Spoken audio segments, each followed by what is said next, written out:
Winter almost आ चुकी है और हम सब अभी उसी प्रिपरेशन में हैं कि समर्स के कपड़ों को रख देना है और विंटर्स के जो है उनको अरेंज करना है। हाय एवरीवन, मेरा नाम प्रिया है and welcome back to my channel. I hope आप सब लोग बहुत अच्छे होंगे। मैं भी यहाँ पे अपने समर्स के पैक एंड विंटर्स के अच्छे से अभी तक थोड़े बहुत निकाले थे, बट क्योंकि टाइम ही नहीं हो रहा था, एग्ज़ाम और बहुत सारी चीज़ें बच्चों के, तो आज मैं धीरे धीरे ये एग्ज़ाम के टाइम पे ही कर रही हूँ, जब मैं थोड़ा ब्रेक ले रही थी सांझ को पढ़ाने से। बट क्लोज़ेट रेडी करना, अनपैक करना, ये 2 स्टेप्स में हमारी चीज़ें ऑर्गेनाइज़ नहीं होती हैं, ख़ासकर कपड़ों के मामले में। तो कम से कम 2 दिन मुझे लगे सारे जितने भी विंटर्स के कपड़े थे उनको अच्छे से धूप दिखाना था, क्योंकि मैं रहती हूँ 2 BHK के अपार्टमेंट में और स्टोरेज ना के बराबर है। अब बस ये जो ऑर्गेनाइज़र देख रहे हैं, ये स्टैंड एक ये है एंड दिस कैबिनेट, तो यहीं पे मुझे अपनी सारी चीज़ें अरेंज करनी है। अब क्योंकि 2 BHK का अपार्टमेंट है, हम 3 जने हैं, तो आप समझ सकते हैं कि कितना कंजस्टेड रहता है। बट कुछ चीज़ें हैं जिनकी हेल्प से, कुछ ऐसी चीज़ें हैं जिनसे आप अपनी चीज़ों को बहुत अच्छे से अरेंज कर सकते हैं। तो यहाँ पे जितने भी मैं ऑर्गेनाइज़ करने वाली हूँ बहुत फैंसी नहीं है, बहुत पुराने हैं, बट मैं इतने टाइम से यूज़ कर रही हूँ मेंटेन करते हुए, तो वो चीज़ें अभी तक भी ऐसी हैं जिसकी वजह से मुझे नया ख़रीदने का कुछ ऐसा फ़ील नहीं हुआ है। 2 से 3 दिन मैंने अपने सारे कपड़ों को बहुत अच्छे से धूप दिखाई, उसके बाद कुछ स्पेसेस बनाए और डीप क्लीनिंग किया। ये जो ओपन क्लोज़ेट आप देख रहे हैं, ये लास्ट ईयर मैंने बनाया था। इसका कंप्लीट वीडियो है मेरे चैनल पे, अगर आप इंटरेस्टेड हैं तो देख सकते हैं। बट क्योंकि मेरे पास स्पेस नहीं है एंड विंटर्स में स्पेशली हमारे कपड़े इतने ज़्यादा स्पेस ले लेते हैं, तो मुझे लगता है ये बेस्ट है। इसमें मैं अपने जितने भी कोट्स हैं, जो भी काफ़ी फ्लफ़ी वाले हैं, अब क्योंकि यहाँ पे काफ़ी ज़्यादा ठंडी होती है विंटर्स में, तो हाई नेक, मफलर, कोट्स, ये सब तो बहुत ही इम्पॉर्टेंट है। उस हिसाब से मैंने यहाँ पे इसको बनाया था।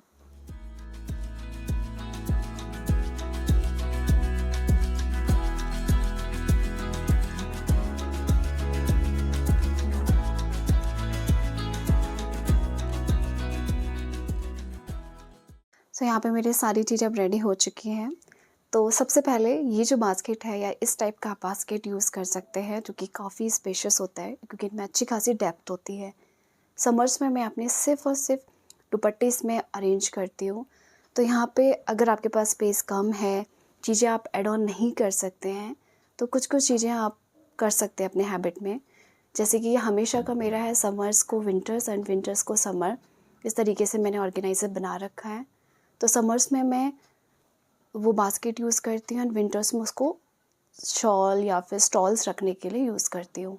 एंड ये जो आप बैग देख रहे हैं, इस बैग को परमानेंटली पैक हो जाता है जब समर्स और विंटर आते हैं। लाइक अभी मैं समर्स के इसमें कपड़े रख के पैक कर दूँगी अंदर स्टोरेज के लिए, और जो बास्केट है उसको रेगुलर यूज़ के लिए स्टॉल्स रखूँगी। तो आप कोई भी ऑर्गेनाइज़र बना सकते हैं, ज़रूरी नहीं है कि आप बहुत फैंसी लें। अब ऑब्वियसली देखिए, सब अपने स्पेस, अपनी जगह और जितना अरेंज कर सकते हैं उसी हिसाब से चीज़ें लेते हैं।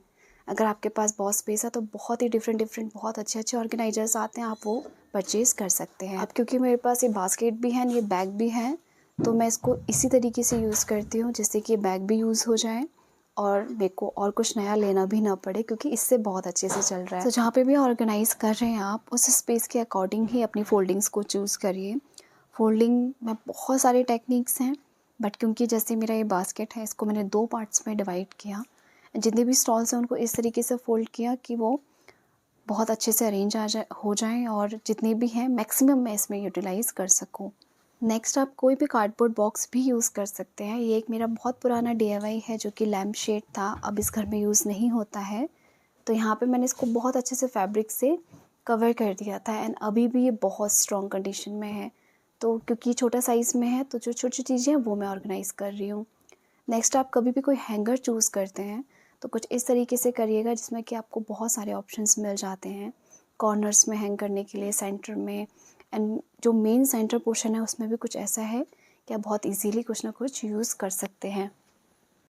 जो थोड़े से आउटिंग के लिए हैं या फिर शूट के लिए मैं यूज़ करती हूँ अदर देन रेगुलर यूज़ में, मैं उनको हैंगर में और अपने ओपन क्लोज़ेट में रखती हूँ।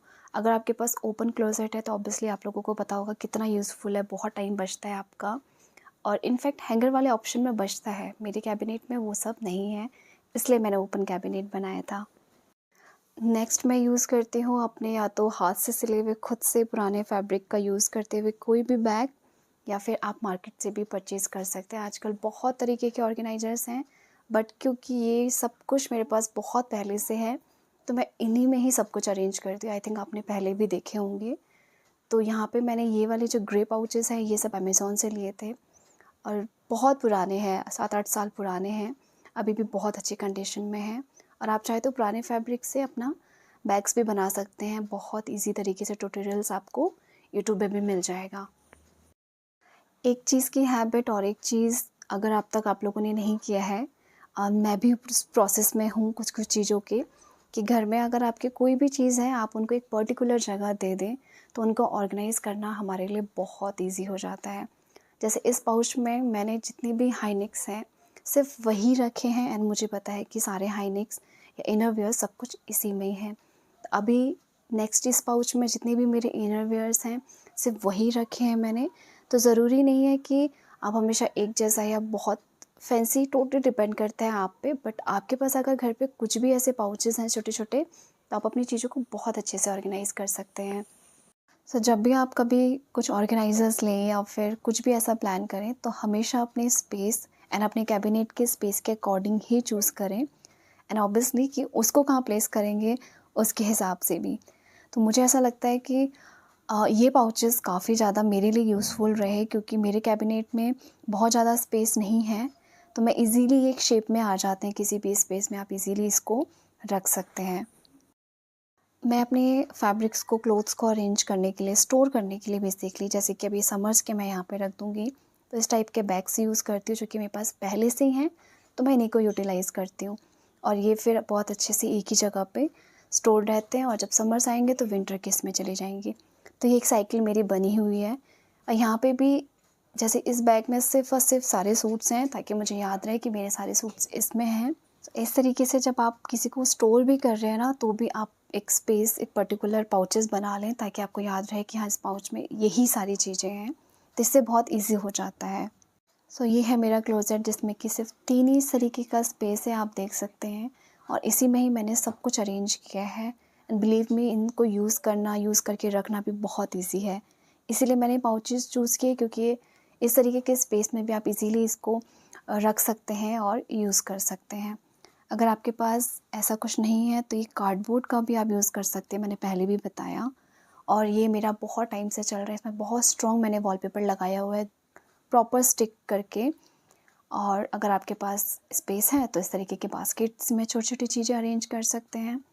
तो ये है मेरा ओपन क्लोज़ेट। एंड अगर आप नए हैं तो मैं बता दूँ, मेरा बेडरूम जो है एक वर्किंग स्पेस भी है, जिसमें कि मेरा स्टोर का काम भी होता है।